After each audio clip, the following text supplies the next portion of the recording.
할렐루야. 네, 6월 22일 금요 성령집회 오신 성도님들을 주의 이름으로 환영합니다.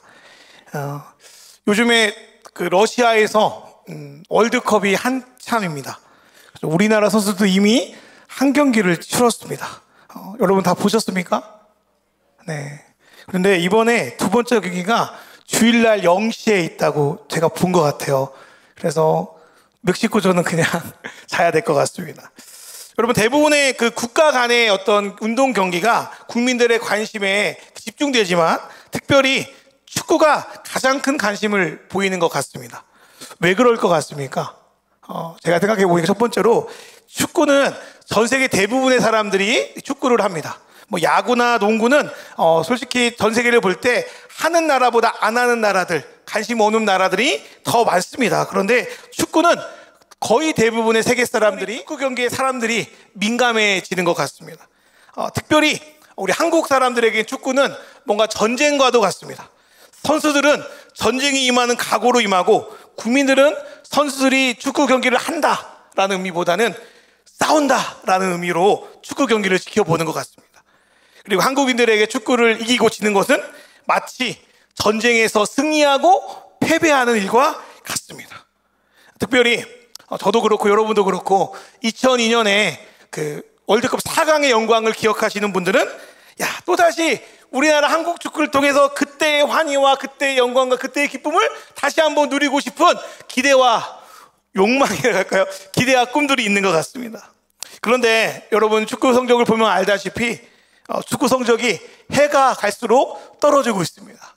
4강에서 16강으로 이제는 예선 탈락도 쉽지 않은, 특별히 이번 러시아 월드컵을 보니까 이기고 지는 것을 떠나서 다른 월드컵 출전국에 비해서 현저하게 떨어진 경기력을 보게 되었습니다. 그래서 많은 사람들이 실망하고 있습니다. 그렇죠? 여러분, 실망하고 계십니까? 아니면 기도만 하고 말씀만 봐가지고 나는 아무런 세상에 관심이 없다, 뭐 그럴 수도 있을 것 같지만, 많이 실망하고 있더라고요. 그러니까 어떤 사람들은 이번 월드컵은 3전 3패다. 그죠? 멕시코하고 독일 만나서 5대0으로 안 지면 다행이다, 뭐 이렇게 이야기하기도 합니다. 사랑하는 우리 성강교회 성도 여러분, 이런 상황에서 어떤 것이 축복이겠습니까? 실력은 없지만 기적적으로 16강에 올라가는 것이 축복일까요? 아니면 이게 저주일까요? 어떤 사람들의 예상대로 3전 3패하면 그게 저주이겠습니까? 여러분, 오늘 말씀을 보니까요, 월드컵 경기보다 몇십 배 더 중요한 대결이 벌어집니다. 특별히 4장에서. 그것은 이스라엘 군대와 블레셋 군대가 전쟁을 하게 되었습니다. 여러분, 이스라엘은 어떤 백성입니까? 하나님이 택한 민족입니다. 블레셋은 어떤 민족입니까? 우상을 섬기고 대대로 하나님의 백성들을 괴롭힌 자들이 블레셋입니다. 자, 여러분, 그렇다면 하나님 백성과 하나님을 믿지 않는 백성, 이 둘 중에 여러분 누가 이겨야 됩니까? 한번 손 들어볼까요? 나는 하나님의 백성, 이스라엘 백성이 이겨야 된다. 손 안 드는 분도 보죠. 나는 블레셋이 이겨야 된다. 이건 없고, 나는 반절은 모르겠다 같아요. 그죠? 그래요. 이상하네요. 반절 이상이네. 그 성경 말씀을 알기 때문에 아마 손을 못 드시는 것 수도 있을 것 같습니다. 여러분, 보통 당연히 하나님의 백성이, 이스라엘 백성이 이겨야 되지 않겠습니까? 그럼 두 번째로, 이것도 퀴즈예요. 하나님은 오늘 사무엘상 4장에 나오는 이 전쟁에서 누가 이기길 원하십니까? 누가 승리하길 원하십니까? 첫 번째로, 나는 하나님이 이스라엘이 승리하기 원하신다. 손 한번 들어보시겠어요? 제가 보니까 아니면 하나님 블레셋이 이기기 원하신다. 손 한번 들어보시겠어요? 성경을 많이 읽고 오셨네요. 그래서 차마 블레셋이 이긴다는 말은 못하겠고, 이스라엘 백성 이기길 바라는데 블레셋이 이기길 싫고, 근데 성경을 보니까 블레셋이 이겼고, 그러니까 손을 못 드는 것 같습니다. 물론 하나님은 최종적으로 이스라엘 백성이 승리하길 원하십니다. 최종적으로 우리 그리스도인들이 승리하길 원하십니다. 믿으십니까? 믿으시면 아멘 좀 크게 한번 해볼까요? 시작! 아멘. 크게.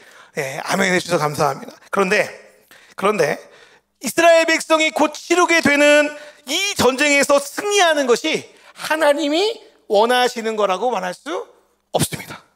오늘 말씀을 보니까요, 첫 번째로 이스라엘은 블레셋과의 첫 번째 전투에서 무려 4,000명이 죽는 엄청난 패배를 당하게 돼요. 그 당시 군대 숫자를 미뤄볼 때 4,000명이 죽는다는 것은 매우나 엄청난 패배입니다. 여러분, 무엇이 문제였을 것 같습니까? 전술이 실패했을까요? 군대 숫자가 열세였을까요? 아니면은 블레셋이 더 좋은 무기를 가져서 그럴까요? 그 당시에 블레셋은 철제 무기를 가졌다고 그러고요. 우리 그 이스라엘 백성은 그 철제 무기가 없었다고 그렇게 학자들이 이야기합니다. 그런데요, 성경은요, 블레셋 군대의 숫자와 무기와 전술, 이러한 것이 승리의 요인이라고 말하지 않습니다. 그렇다면 성경에서 전쟁의 승리 원인은 뭘까요? 성경에서 전쟁의 승리 원인은 바로 하나님께 달려 있습니다. 그렇다면 하나님께 전쟁이 달려 있는데 이스라엘 백성이 블레셋과 전투에 졌다는 것은 무엇을 의미하죠? 하나님이 이스라엘의 승리를 원하지 않았다는 거예요. 하나님이 이스라엘과 함께하지 않았다는 거예요. 하나님은 출애굽 당시부터 지금까지 이스라엘 백성을 무기와 숫자와 능력으로 승리하게 하신 것이 아니라 오직 누구의 능력으로 승리하게 하셨습니까? 하나님의 능력으로 승리하게 하셨습니다. 그런데 오늘 말씀 보니까 하나님이 이 전쟁에서 지게 하셨다는 거예요. 그럼 누구의 문제겠습니까? 하나님의 능력이 갑자기 막 하락하게 된 겁니까? 하나님의 능력이 갑자기 사라진 겁니까? 아니죠. 그럼 누구의 문제일까요? 바로 이스라엘 자신의 문제였습니다. 이스라엘 백성 역시 첫 번째 전쟁에서 지고 나니까 자신들이 왜 전쟁에서 졌는지를 알아냅니다. 그 말씀이 사무엘상 4장 3절 말씀이에요. 한번 사무엘상 4장 3절, 우리 앞쪽 말씀만, 사무엘상 4장 3절 말씀 같이 읽어볼까요? 찾으셨습니까? 시작. 백성이 진영으로 돌아오매 이스라엘 장로들이 이르되 여호와께서 어찌하여 우리에게 오늘 블레셋 사람들 앞에서 패하게 하시는고. 여기까지 한번 읽으세요. 여러분, 이스라엘 백성이 분명히 알았어요. 전쟁에 패배한 이유는 하나님이 함께하지 않고 하나님이 도와주지 않아서예요. 그런데요, 오늘 이 말씀, 그 다음 말씀을 보시면 좋을 것 같아요. 왜 하나님께서 블레셋과 전쟁을 지게 하셨는가? 그거는 모르고 있는 거예요. 여러분, 그 당시에 근동에서는 국가의 간의 전쟁의 패배는 곧 그 국가가 믿는 신의 패배로 여겨졌습니다. 만약에 이스라엘이 전쟁에서 패배하면 누가 진 거예요? 하나님이 진 거라고 다른 민족들이 오해했다는 거예요. 그리고 하나님의 영광이 드러날까요? 가려질까요? 가려지게 돼요. 여러분, 특별히 여러분 다 알다시피 이스라엘과 싸우는 블레셋은 악질 중에 악질이에요. 하나님을 무시하고 이스라엘 백성을 가장 괴롭힌 민족이 바로 블레셋 민족이에요. 여러분, 이스라엘 백성이 보기에는 상식적으로 내가 좀 잘못하기로서니 하나님이 다른 민족은 몰라도 누구는 이기게 해줘야 될 것 같아요. 블레셋 백성은, 블레셋 군대는 이겨줘야 될 것 같은 거예요. 그런데요, 무슨 일인지 모르겠는데 하나님께서 이스라엘 백성을 패하게 하셨다는 거예요. 그렇다면 이 말씀은 저와 여러분에게 적용하면 좋을 것 같아요. 저와 여러분은 어떠합니까? 예수님이 우리에게 말씀하셨죠. 내가 세상 끝날까지 누구와 함께 하신다고요? 너와, 그죠? 저와 여러분과 함께 하신다고 하셨어요. 또 요한복음 1장 12절 보니까 영접하는 자 곧 그리스도를 믿는 자에게는 하나님의 누가 된다고요? 자녀가 되는 권세를 주신다고요. 그러면 우리는 맨날 하나님의 자녀니까, 그죠? 하나님 함께 하시니까 승리해야 돼요? 아니면 패배해야 돼요? 승리해야 돼요. 그런데 여러분 삶을 보세요. 여러분은 어떠신 것 같아요? 여러분 매일 승리하십니까? 아니면 매일 지십니까? 물론 최종의 승리가 우리를 기다리고 있지만 왠지 우리의 마음 가운데는 승리한 것보다 패배한 기억이 많아요. 은혜 받은 것보다 좀 뭔가 힘들었던 기억들이 많이 나는 것 같습니다. 그래서 때로는 비웃음 당하는 것 같고 무시당하는 것 같고 때때로 우리가 믿는 하나님까지 비웃음 당하는 것 같고 그럴 때가 여러분 있습니까? 없습니까? 여러분은 없는 것 같아요. 저만 있는 것 같아요. 그죠? 있습니까? 없습니까? 네, 조금 있잖아요. 그죠? 많이는 없어도요. 여러분, 그럴 때 우리는 그때마다 이 문제의 원인을 찾아야 돼요. 이스라엘 백성은 우리가 왜 전쟁에 졌는지 그 이유를 찾기 시작해요. 그래서 찾은 방법이 뭐냐면 하나님의 언약궤를 이 전쟁터에 가지고 와서 이 언약궤를 앞에 세우고 전쟁을 하면 이길 것이다라는 생각이 생긴 거예요. 우리 사무엘상 4장 3절 말씀 우리 뒷부분 제가 읽어드릴게요. 여호와의 궤를 실로에서 우리에게로 가져다가 우리 중에 있게 하여 그것으로 우리 원수들의 손에서 구원하게 하자 하니. 여러분, 이들은 왜 하나님의 언약궤를 전쟁터로 가져온 겁니까? 이들의 논리는 간단해요. 자, 하나님이 안 계셔서 전쟁이 졌단 말이지. 그러면 하나님 가져오면 이기겠네. 그러면 갖고 오자. 이게 이 사람들 생각이에요. 여러분, 이 사람들 생각이 잘못했습니까? 잘한 겁니까? 손 들어야 되나요? 하나님의 언약궤를 가져온 게 잘못한 겁니까? 잘한 겁니까? 네, 잘한 걸 수도 있고 잘못한 것이 저는 잘못됐다고 봐요. 왜냐하면 하나님은요, 누구의 소유입니까? 제 소유입니까? 여러분 소유입니까? 내 마음대로 막 다뤄도 되는 겁니까? 근데 이스라엘 백성은요, 하나님과 관계없이 하나님을 무엇으로 운영하면 자기 전쟁의 승리의 도구로 이용하고 있는 거예요. 여러분, 제가 말도 안 되는 예화 하나 들어주세요. 제가 지어낸 예화예요. 여러분이 어떤 친구분에게 밥을 10번 사줬어요. 10번, 5번도 아니고, 어제 표현이 아니에요. 10번 사줬어요. 여러분, 그러면 그 친구에게 고마울까요? 친구가 싫을까요? 밥 10번 사주면 다 좋아하지 않겠습니까? 상식적으로 고마운 게 정상이에요. 그러면 10번 먹었으면 한 번 정도는 내가 사야 되는 게 상식이고 예의 아닙니까? 그런데요, 이런 일이 있었다고 생각해 봅시다. 이 친구와 11번째 밥을 먹고 있는데 내가 10번 사주고 11번도 사주려고 했던 거예요. 그런데 마침 지갑을 놓고 와가지고, 야, 내가 오늘 지갑을 놓고 왔으니까 친구야, 네가 사줘라. 그랬더니 이 친구 놈이 뭐라고 했냐면, 돈이 있는데, 야, 더치페이 하자. 네가 알아서 해. 하고 지만 그냥 지래요. 그 사람만 카드로 딱 긁고 나갔어요. 여러분, 화가 날까요, 안 날까요? 화가 나죠. 아니, 현금도 아니고 카드인데, 그것도 체크카드는 신용카드인데 긁을 수 있는데 자기만 밥 계산하고 나가버리면 화나고 분노하지 않겠습니까? 여러분, 왜 화납니까? 왜 분노합니까? 친구가 8,000원짜리 밥 안 사줘가지고 분노하는 겁니까? 그런 게 아니잖아요. 그게 중요한 게 아니라 친구가 나를 비인격적으로 무시하고 배려하지 않아서 우리는 화가 나는 거예요. 그런데 어느 날 이 친구 녀석이 이렇게 찾아와가지고, 야, 너 내가 밥 그때 안 사줘가지고 화나냐? 얘다! 이 8,000원 받고 화 풀어라! 그러면 어떻게 될 것 같습니까? 열이 곱하기 한 100 될 것 같아요. 더 이상 난 너랑 못 만날 것 같아요. 화가 나지 않겠습니까? 여러분, 그 8,000원 받아가지고 화가 풀리겠습니까? 안 풀려요. 제가 볼 때는 불에 기름 부은 것처럼 더 화나고 더 분노해요. 왜요? 왜 화가 났냐? 왜 힘들었냐? 왜 분노했냐라고 묻지도 않고 이해하지도 않았기 때문이에요. 너무나도 비인격적이기 때문이에요. 여러분, 그런데요, 오늘 말씀에서 이스라엘 백성과 하나님의 관계가 그와 비슷해요. 여러분, 전쟁에서 졌으면 최소 어떻게 해야 됩니까? 하나님께 물어야 되지 않습니까? 하나님, 우리 가운데 무슨 문제가 있습니까? 우리가 지금 블레셋 전쟁을 하는데 우리가 회개할 게 있지 않습니까? 우리가 놓치고 있는 게 무엇입니까? 라고 물어봐야 하지 않습니까? 여호수아가 아이성에 섰을 때 하나님, 무슨 일입니까? 라고 기도한 것처럼 최소한 이스라엘 백성이 하나님 때문에 하나님이 함께하지 않아서 전쟁에서 졌다고 이해한다면 당연히 하나님께 물어야 되지 않습니까? 그런데 성경을 보면요, 전쟁의 패배가 하나님께 있다고 고백하면서 막상 하나님께 물어보지 않습니다. 하나님을 찾지도 않아요. 하나님께 관심도 없어요. 이들의 관심은 누구에게 있어요? 하나님께 있지 않아요. 이들의 관심은 오직 블레셋과의 전투에서 승리하는 데 있어요. 하나님이 오면 승리한다는 건 갖고 있지만 하나님이 무엇을 원하고 있는지, 하나님이 그들에게 어떤 마음을 갖고 있는지가 중요하지 않아요. 마치 이스라엘 백성이 생각하는 하나님은 램프의 진이처럼 자신들의 필요할 때만 한번 쫙 나타나서 문제 해결해주고 쫙 사라져주는 거, 이게 이들이 원하는 하나님이었어요.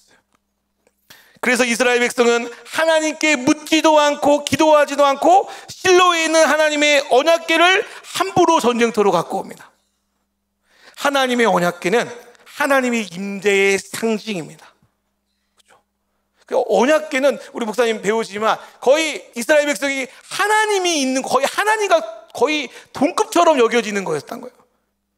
하나님이 말씀하지 않는 한 움직일 수 없는 거였어요. 그런데 하나님의 말씀도 없었는데 이들은 하나님의 언약궤를 승리하기 위해서 자기 마음대로 함부로 가져왔습니다. 이것은 하나님이 얼마나 무서운지, 하나님이 얼마나 위대하신지를 모르고 한 일입니다. 마치 하나님을 볼모로 잡고 이기겠다는 너무나도 악한 생각을 갖고 있어요. 이들의 생각은 아마 이랬을 것 같아요. 하나님, 저는 하나님이 저희에게 어떤 생각하는지 별로 관심 없어요. 저희 관심은 무조건 이기는 거예요. 우리 식으로 말하면, 하나님, 저희 관심은 무조건 내가 원하는 거 하나님께 받는 거예요.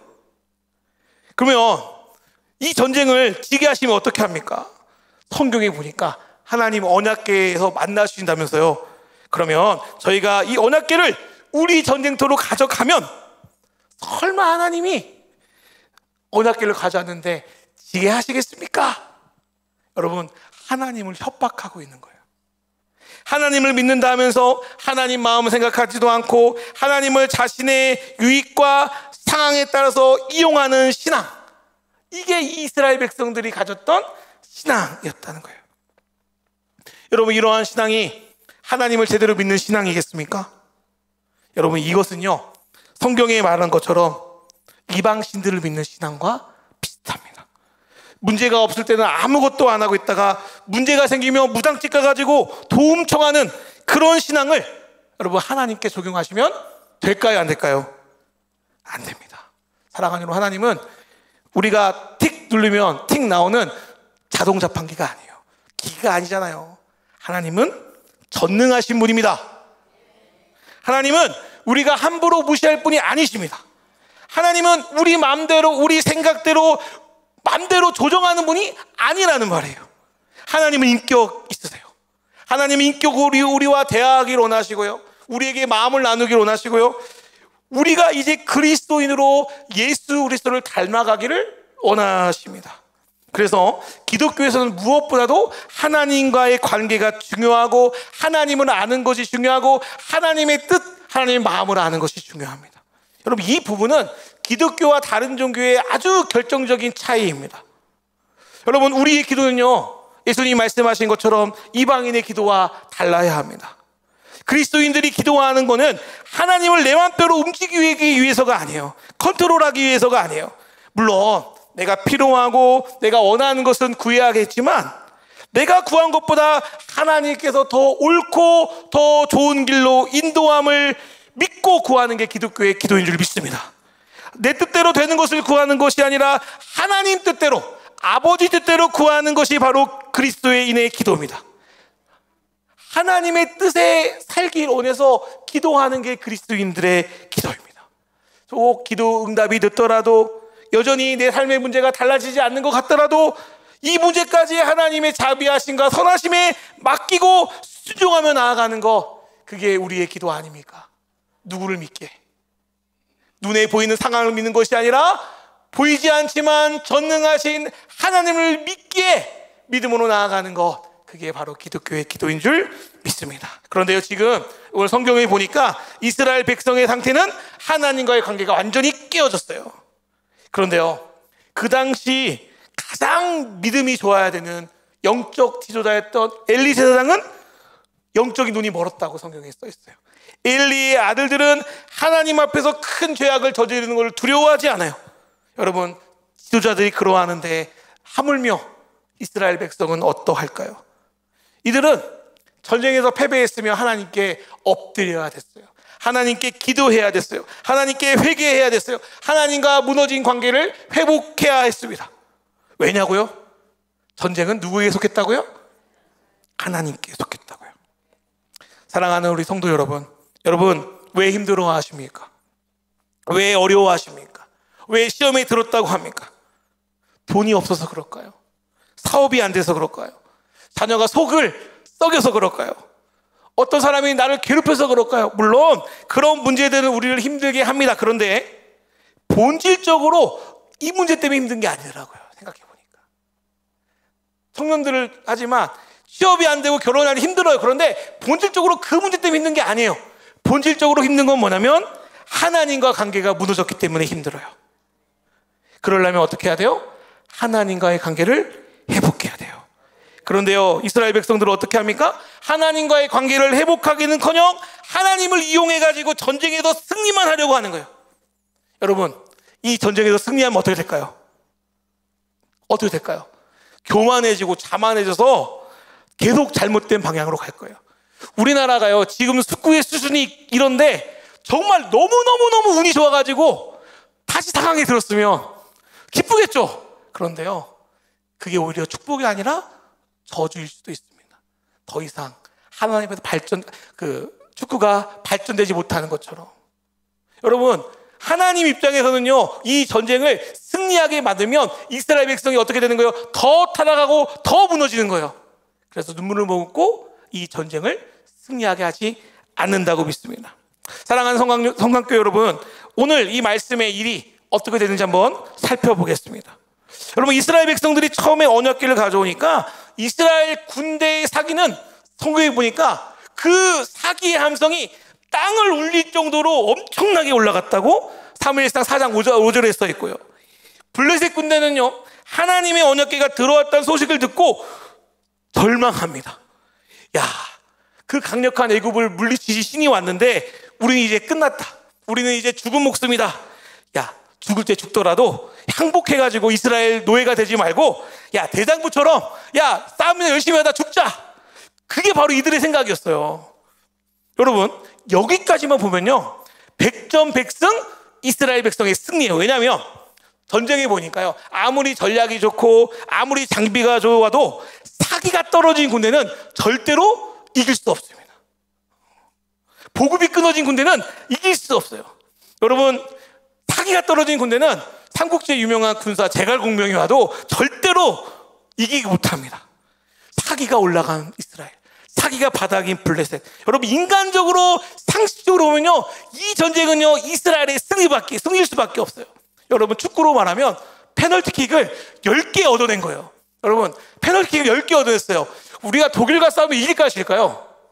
제가 볼 때는 이길 것 같습니다. 그죠? 11대 10으로 질 것 같지는 않아요. 여러분, 페널티킥 10개 받으면 아마 최강 독일도 이길 수 있을 것 같아요. 그 정도로 이스라엘 백성이 승리할 수밖에 없는 상황이에요. 근데요, 이 전쟁의 결과는 어떻게 됩니까? 이스라엘 백성이 집니다. 어떻게 지는 줄 알아요? 4,000명이 죽는 것도 엄청난 패배인데요, 성경에 보니까 이스라엘 군대가 3만 명이 죽어요.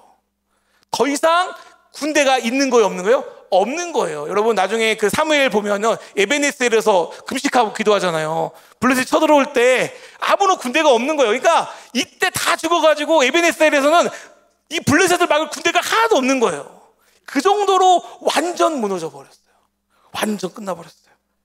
여러분, 근데 이 성경에서 말하는 더 큰 문제는 3만 명이 죽은 것보다 더 큰 문제는 뭐였냐면, 하나님의 임재의 상징인 하나님이 직접 임재하신 그 언약궤, 그 언약궤가 블레셋에게 빼앗겨 버렸다는 거예요. 여러분, 어떻게 해야 됩니까? 여러분, 하나님의 언약궤는 이스라엘 백성에 있어서요, 하나님을 빼앗긴 것과 다름이 없었어요. 절대 빼앗기지 않아야 되는 물건이었어요. 하나님이 다른 건 몰라도 이 언약궤는 절대 빼앗기지 않게 하실 것이라는 그런 믿음과 확신이 있었기 때문에 자신 있게 언약궤 갖고 온 거예요. 그런데요, 그 언약궤를 빼앗겨 버렸어요. 이스라엘 백성에게 그 언약궤를 빼앗겼다는 것은 더 이상 소망이 없다는 거예요. 이스라엘 백성이 정신이 사라진 거고 이스라엘이 망했다라고 말하셨어요. 여러분, 우리가 읽었던 사무엘상 4장 21절부터 22절을 보니까요, 엘리의 며느리자 비느하스의 아내가 아기를 낳으면서요, 그 아기 이름을 뭐라고 짓습니까? 이가봇이라고 짓습니다. 이가봇이라는 단어의 뜻을 제가 찾아보니까 불명예라는 뜻을 갖고 있어요. 근데요, 이 엄마가 자기의 아들 이름을 뭐 기쁨, 사랑, 축복 이렇게 짓지 않고 하필이면 얘 이가봇으로 지었을까요? 그 이유가 성경에 나와 있어요. 21절에 보니까 시아버지와 남편이 죽은 이유도 있지만 더 큰 이유는 뭐라고 이야기하냐면 하나님의 언약궤를 빼앗겼기 때문이에요. 그리고 하나님의 언약궤를 빼앗겼으므로 하나님의 영광이 이스라엘을 떠났다고 한탄하며 며느리는 죽어가고 있어요. 여러분, 이 말은 어떤 말이냐면, 제가 풀어가면, 이가보사, 네가 비록 이 세상에 태어났지만 이미 이 세상은, 이미 이스라엘은 소망이 없어. 이미 하나님의 영광이 떠나버렸어. 이스라엘은 이제 멸망할 거야. 야, 차라리 너는 태어나지 말았어야 돼. 차라리 이 어미와 같이 죽는 게 너한테는 더 축복일지도 몰라. 그런 의미로 며느리가 이 자기 아들의 이름을 이가봇이라고 지었다는 거예요. 여러분, 이 심정은요, 비단 이 며느리뿐만 아니라 언약궤를 뺏긴 모든 이스라엘의 백성의 마음이었을 거예요. 이렇게 엄청난 일이 일어났는데, 여러분, 성경에 보니까요, 하나님의 관심과 이스라엘 백성의 관심은 달라요. 여러분, 먼저 사무엘상 4장 11절 말씀, 우리 4장 11절 말씀 우리 한번 읽어볼까요? 사무엘상 4장 11절 말씀, 사무엘 4장 11절 시작.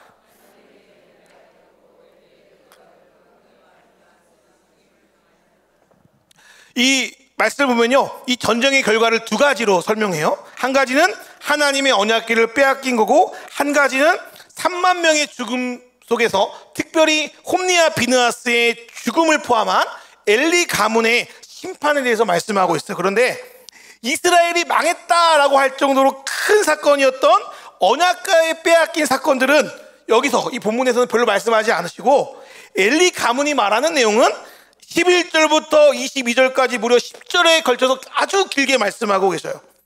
그 전에 엘리 가문의 멸망을 두 번이나 예언한 말씀까지 합치면 엘리 가문의 심판의 말씀은 엄청나게 깁니다. 여러분, 이것을 통해서 우리가 알 수 있는 건 뭐냐면, 하나님은 전쟁에서 크게 져서 언약궤를 빼앗긴 일보다 뭐에 더 관심이 많은 거예요? 엘리 가문의 심판에 더 관심이 많은 거예요. 여러분, 하나님이요, 한국이 망했다라는 것과 하나님의 종 한 가정이 하나님의 심판을 받은 것과 두 개 중에 무엇을 더 중요하게 여겼다는 거예요? 한국이 멸망했다, 그것보다 하나님의 믿음의 가정 한 가정이 심판받았다, 그걸 더 중요하게 여기셨다는 거예요. 여러분, 우리는요, 뭔가 많고 뭔가 크고 이런 것이 더 중요하다고 생각해요. 그런데요, 오늘 말씀을 보니까요, 하나님은 하나님을 섬겨함에도 불구하고 하나님을 섬기지 않은 그 엘리 한 가정의 심판을 더 중요하게 여기고 계셔요. 여러분, 하나님은요, 이전에 하나님의 사람 선지자를 통해서 사무엘상 2장 27절부터 34절에서 엘리의 집을 심판하겠다고 예언하십니다. 그 말씀을 요약하면, 내 집에 노인이 없게 하겠다. 다른 말로, 너희 집은 이제 장수하지 못할 거야. 두 번째로, 너는 환난을 볼 것이다. 세 번째로, 너의 자손은 약하고 젊어서 죽을 것이다. 그리고 네 번째로, 홈니와 비느하스가 한날에 죽을 것이다. 그래도 엘리가 말을 불순종하니까요, 이제는 그 어린 사무엘을 통하여서 다시 심판에 대해서 말씀하세요. 사무엘상 3장 12절부터 14절을 말씀드리면, 내가 너에게 말한 예언을 반드시 이루겠다. 너는 반드시 심판을 받을 것이다 라고 해서 엘리 가문의 심판에 대해서 두 번 말씀하십니다. 여러분, 그리고 이 예언의 말씀이 이 두 번의 전쟁을 통해서 완벽하게 이루어집니다. 여러분, 어쩌면요, 극단적으로 말하면 하나님은 엘리 가문 심판하기 위해서 이 두 번의 전쟁을 망하게 하신 거예요. 하나님은요, 어쩌면 우리의 생각과 우리의 사고를 넘어서시는 분입니다. 하나님은요, 이 한 가정의 심판을 두 번의 엄청난 전쟁을 통해서 이루시고, 어쩌면 이 소중한 언약궤까지 빼앗기는 수모를 당하면서 이 예언의 약속을 이루고 계시는 거예요. 여러분, 다 아시죠? 하나님이 이후에 어떤 수모를 당하시죠? 온 세계를 창조하신 하나님, 죄와 함께 있지 않는 하나님, 거룩하시고 전능하신 하나님이 어떤 수모를 당합니까? 우상의 발 아래 있는 수모를 당합니다. 그 수모를 당하면서까지 하나님은 자신의 예언의 말씀을 이루고 계셔요. 하나님, 이스라엘 백성이 힘들어요. 어려워요. 하나님 너무하세요. 여러분, 이 두 번의 전쟁에서 가장 힘드신 분은 하나님이세요. 가장 손해보신 분도 하나님이세요. 가장 아픈 분도 하나님이세요. 이 전쟁에 덧시면 많은 사람들이 하나님을 손가락 사고 욕하게 될 거예요. 하나님의 영광도 가리게 될 거예요. 하나님의 영광이 떠났다, 그 고백을 누가 해요? 이스라엘 백성들이 하고 있는 거예요. 그럼에도 불구하고 하나님은 왜 이 전쟁에서 지게 하셨으며, 하나님은 왜 이 엄청난 일들을 통해서 엘리 가문을 심판하고 있는 거예요? 하나님의 사랑 때문이라고 믿습니다. 여러분, 하나님 몇 번이나 엘리에게 회개하고 돌아와라, 선지자를 통하여 사무엘을 통하여 말씀하셨어요. 그런데 엘리는 회개할 생각도 하지 않고 하나님 앞에서 악을 행하는 자신의 자녀들을 방치했어요. 더구나 백성이 하나님의 언약궤를 가지고 간다고 하면 말려하는 사람들이 어휴, 가져가라고 나도 같이 가겠다고 갔던 게 홈리와 비느하스였어요. 하나님을 하나님으로 여기지 않고 무시하고 하나님을 자신의 승리의 도구로 삼는데 앞장섰던 사람들이 엘리와 홈리와 비느하스였어요. 이렇게 기회를 줬는데, 그럼에도 하나님을 무시하는 엘리 가문을 심판하지 않으면 이전보다 하나님을 더 무시하게 될 거예요. 그것을 보고 배운 온 이스라엘이 더 타락하고 더 심판받고 더 멸망받을 거예요. 하나님은 절대로 그렇게 되기를 원하지 않으셨어요. 그래서 엘리의 가문을 하나님의 말씀대로 심판하십니다. 하나님의 정의와 공의를 세웠어요. 그리고 충격요법을 통해서 이스라엘 백성들이 다시 하나님께 돌아올 수 있도록 다시 한번 기회를 주셨어요. 사랑하는 여러분, 제가 이 말씀을 보면서 하나님은요, 때때로 우리를 위해서 잠깐 수치를 받는 거를 별로 관심 없어 하시더라고요. 왜냐하면요, 하나님은요, 우리를 통하지 않고도 스스로 영광 받는 분이세요. 그게 이제 5장에 나오는데 오늘은 말씀드릴 수 없고요. 하나님은 저와 여러분이 이 세상에서 잠깐 승리하고 성공하고 이런 거 관심 없어요. 이 세상에서 조금 고생하고 힘든 거에 별로 관심 없어요. 관심이 아예 없는 건 아니고 별로 관심이 없다는 거예요. 하나님은요, 어쩌면 수많은 사람들을 하나님께 돌아오게 하는 것보다 나 한 사람, 여러분 한 사람 하나님께 돌아오기를 원하세요.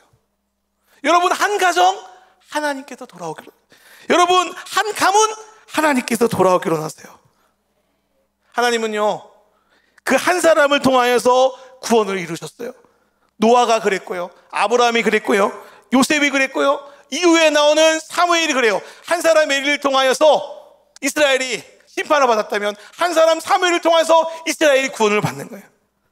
여러분, 반대로요, 한 사람이 하나님 앞에 무너지면요, 그 공동체가 무너지고요, 그 나라가 무너져요.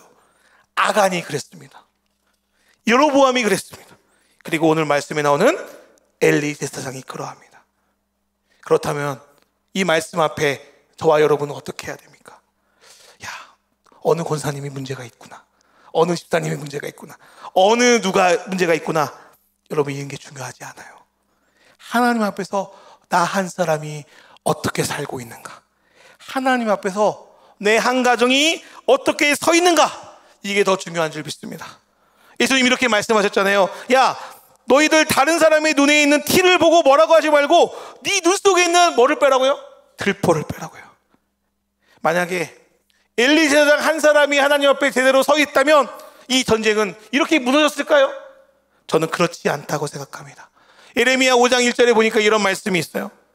정의를 행하고 진리를 구하는 자, 다른 말로 하나님의 사람, 의인 한 사람이라도 찾으면 내가 이 성읍을 용서하겠다. 근데요, 이 한 사람이 없어서 이스라엘 백성은 전쟁에서 무너지고 언약궤가 빼앗기는 수모를 당해요. 사랑하는 여러분, 우리가 사는 이 지역의 문제가 누구의 잘못입니까? 지도자들의 문제입니까? 회사들의 문제들입니까? 어떤 다른 사람들 때문입니까? 어쩌면 하나님을 믿는 나 한 사람 때문이 아닙니까? 하나님을 섬기야 함에도 불구하고 하나님을 제대로 섬기지 않는 우리 한 가정 때문이 아닙니까? 어쩌면 하나님을 믿는다고 하면서 회개하지 않고 하나님을 도구처럼 이용하는 나 한 사람 때문이 아닙니까? 엘리 한 사람 때문에 백성들이 타락하고 이스라엘 영광이 떠난 것처럼 믿는 나 한 사람이 믿는 나 한 사람이 하나님 앞에 서 있지 못해서 이런 엄청난 일들이 일어나는 거 아닙니까? 사랑하는 여러분, 저는 이 시간 회개하고 싶습니다. 회개는요, 우리가 열심히 회개 기도했다고 능력이 있는 게 아니고요, 소망을 하나님께 두는 게 회개인 줄 믿습니다. 이스라엘 백성을 다시 에베네셀로 회복하기 위해서 수모를 당하신 하나님이 계셔요. 모든 인류를 구원하시려고 십자가라는 저주와 수모의 자리에 오르셔서 물과 피를 쏟으신 예수 그리스도가 계셔요. 그 하나님 앞에 소망을 두고 회개하며 나아갔으면 좋겠습니다. 이 시간에 우리 기도하는 시간 갖도록 하겠습니다. 갈라디아서 3장 13절에 이렇게 말씀합니다. 그리스도께서 우리를 위하여 저주를 받은 바 되사 율법의 저주에서 우리를 속량하셨으니 기록된 바 나무에 달린 자마자 저주 아래에 있는 자라 하였음이라. 사랑하는 우리 성광교회 성도 여러분, 예수님이 우리를 위하여 수모를 당하셨어요. 우리를 구원하시려고 저주를 받으셨어요. 그때 어떻게 해야 됩니까? 다시 그래도 하나님께 돌아가지 않겠습니까? 내 마음대로 내 뜻대로 하겠습니다. 그러시면 될까요? 안 될까요? 안 됩니다. 말씀하고 듣지 않은 이스라엘에게 어쩌면 하나님 자신이 수모를 당하면서 이스라엘 백성이 다시 돌아오길 말씀하신 것처럼, 어쩌면 우리가 날마다 하나님 앞에 잘하는 것보다 잘못한 것이 더 많을 때도 불구하고 우리를 구원하기 위해서 그 모진 수모를 당하신 그 예수 그리스도 앞에 항복하며 나아갔으면 좋겠습니다. 하나님, 무슨 일이 있을 때마다 남 탓했고요, 교회 탓했고요, 국가 탓했고요, 하나님 탓했습니다. 근데 알고 보니까 나 한 사람 문제군요. 이 시간 찬양할 건데요, 천부여 의지없소서